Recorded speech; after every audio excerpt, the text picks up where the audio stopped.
Hello and welcome to my video. I found that if you put a disclaimer at the beginning of your video, you can be excused for saying some pretty serious shit against the game. So, for this fun and entertaining video, this is going to be for fun and entertainment purposes only, and anything I say is supposed to be hilariously funny. Also, my British accent excuses me from being an American twat, so let's get going. Good morning, good afternoon, and good evening, agents. I am Mountie Carl, and while I could do this entire video in a horribly bad British accent, I'll not do that, because I'm not from Britain, and I love 21 Kiloton way too much, but you guys give him so much of a pass on a lot of the shit he says. It's entertaining. Now, if you've been hiding under a rock, you know that Destiny 2 is out, and if you are a fan of Destiny 2, I'll have my review for you in 3 different flavors. My Destiny 2 review, that is just a review, straight review of the game, my Destiny review for Division players, and my angry review of Destiny 2 of what I think is wrong. So that's why I've been having a hard time getting any videos out, is because I've been hard at work trying to get 4 or 5 or 6, I got like 6 different videos trying to be it. So this video here is going to be a state of the game review for this week, and there's a lot of stuff to cover, and so I've been trying to hold back a lot of the videos that I may, because I am so damn angry over the Division, and they're spewing garbage all over the place, that they have, tried to cover up a lot of stuff that has been going on, that I just can't release a tirade video. And so honestly, how is the RPM glitch not fixed? No need to answer that, because I'm sure the fine people at Massive are working hard at getting that fixed through certification. I mean, it must be super difficult to get this fix in. Something like, a PC, just issue a build. It's been how long? What, 2 weeks, 3 weeks, 4 weeks? Has it been that long? Has it been 4 weeks? I don't think so. It's been like 2 weeks since the RPM glitch first reared its ugly head. And so that fix must have taken, so long. And getting something through the Xbox and PS4 certification process, I mean, that must be difficult. Just look at how hard it is for Take-Two to get their almost monthly updates pumped out for GTA Online. I mean, those things take forever. So, all right. So let's look at the state of the game. So first off, it was nice seeing Terry again. As many of you know, I used to work in the gaming industry. I no longer work in the gaming industry, sort of, but I haven't seen Terry since the 2001-ish, 2002-ish season when we worked at Midway Home Entertainment together. And to tell you the truth, he hasn't changed much. So Terry, if you're watching this, just know you haven't changed that much since I've last seen you, and you probably don't even remember me because I was in Los Angeles so much working on Legion Legend of Excalibur, but it is freakishly weird that he looks only slightly older than I remember him back in those days. So, anyways, the state of the game this week started off with nothing but sheer joy, because we got a nice introduction from a gentleman named Petter. I think it's Petter or Peter, one of the two. I don't really remember, but it was really great to see somebody, a fresh face. He did a great job, so kudos to you. We'd love to see more of you coming around here.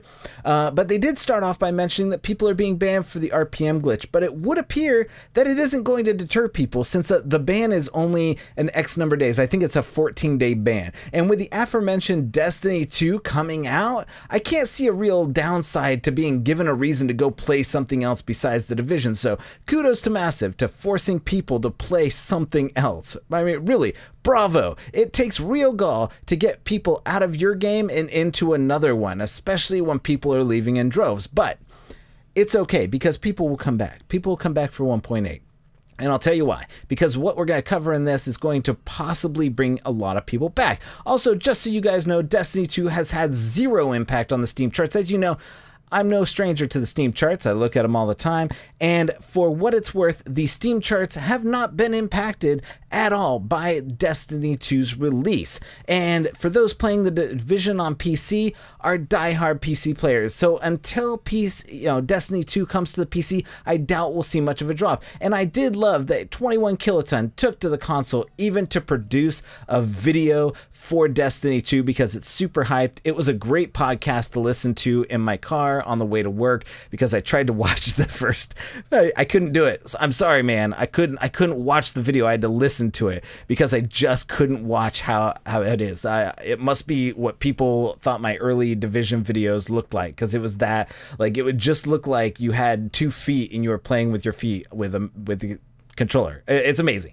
Anyway, let's get into the state of the game. So they went ahead and Terry and Keith were there from Red Storm and talking about the skirmish stuff. We'll get to that. So let's talk about the RPM glitch. They did say it's a more complicated fix and needs a client-side patch. The goal is to get it out as fast as possible, and the patch for PC will be pushed out as soon as it's ready. You're trying to fix an RPM glitch. You know, I don't understand what the difficulty is with it. I mean, it could be something that's super difficult, but, you know, and consoles take a bit longer. Nah, they don't. I mean, that's just excuses. So let's just move. The RPM ban wave, they have done a ban wave, and many users abusing the RPM glitch have been banned. I know, because I know people that are telling me that they've been banned so that they could go play Destiny 2. They didn't care. They just wanted to be banned so that they could be like, I got banned. Like, it's almost like a badge of courage or honor right now to get banned by Massive, because Massive has never really banned anybody. So people are now like, yay, I got banned. Woohoo! They actually did something that they said they were going to do, and so that's crazy. So the 1.8 PTS, there's no dates for that, so they were talking about that, but there's no dates for that, and also no dates for the global event assault. So pretty much they were just talking about stuff that's upcoming in 1.8, but there's no news about when that stuff's going to be released, or even when the global events, or actually should I say 1.7 will be released. So as you know, 1.7 was released, and then they took it away because the leaderboards. All of this because leaderboards, and nothing about mentioning anything about leaderboards or why they decided to do all this fuckery. I mean, it's just it's amazing to me that they gave us something and then they decided to just not do it anymore. I mean, who knows if we'll ever see another global event again. The leaderboards have just destroyed it. It's amazing. I mean, it is crazy to think that somebody there introduced the leaderboard that could totally bring down an entire patch. The 1.7 global events patch has been completely dismantled by leaderboards. It's amazing. I'm sure the RPM glitch might have something to do with it. They took, you know, the 2 people that were working on global events and moved them on over to the RPM glitch. I mean, it's crazy. I kid. It's not true. That's not true. There's probably 20 people still working on the Division, to be honest. If I'm going to be honest with you, I'm going to be honest with you. There's probably like 20 people still working on the Division, and it's probably 20 people around the globe. So there you go. Anyways, let's go ahead and talk about Skirmish. The Skirmish is the pure 4v4 PvP without any NPC. So it's basically going to be like Destiny, Crucible. So 4v4 PvP without any NPCs, and the matches are going to last around 10 minutes. Fine-tuning are going to be done on the PTS, so we'll see what happens, because basically what it's going to be is 4 people throwing down flame turrets, shock turrets, and then finding whatever gun has the biggest RPM and using that. It's going to be very little people actually doing it, and they're just going to completely get wiped out by actual competitive teams, because there are people out there who love this stuff. This is actually really great. I'm going to talk about this really quick.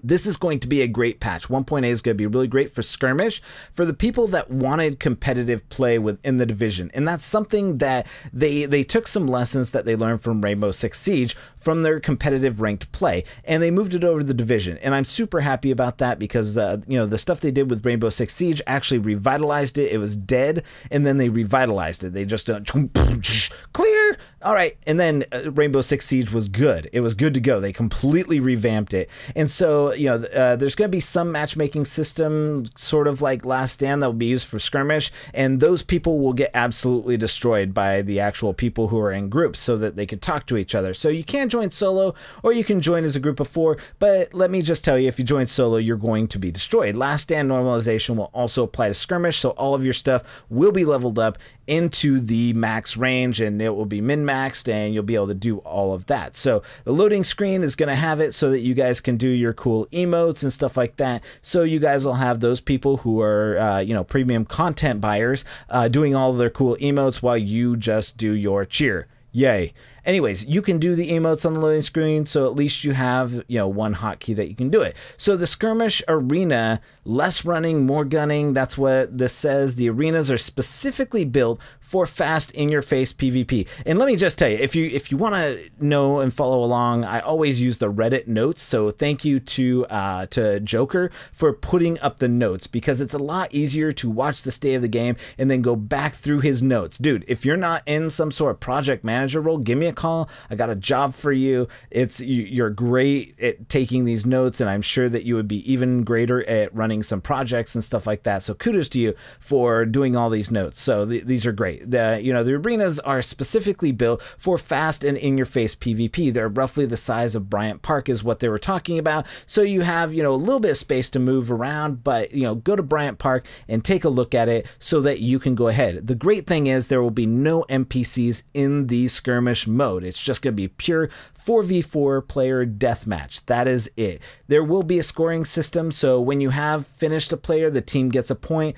The teams will fight in a team deathmatch type mode until one team has reached 20 points. So you have to worry about that one player that is absolutely getting mowed down, or your support player, or whoever is the weakest player. Watch that player, because you need to protect that player. So when a player is down, you can be revived. Similar to Last Stand, downing and finishing and assisting and reviving and healing will give you XP, but downing a player, for example, gives you the extra XP you need, as I'm sure killing it will. So Last Stand rankings will become an overall PvP ranking, with skirmish being included under this umbrella. So they're just going to combine it all together. This means that playing both Last Stand and skirmish will increase your PvP rank until it gets capped at 99. Players can expect classified caches as well among the other rewards for increasing their overall PvP rank. So that's going to be included, so you'll be able to do that for the classified gear. So if you don't want to do the PvE, you can do the PvP stuff. So like he said at the very beginning, Terry said, one of the two said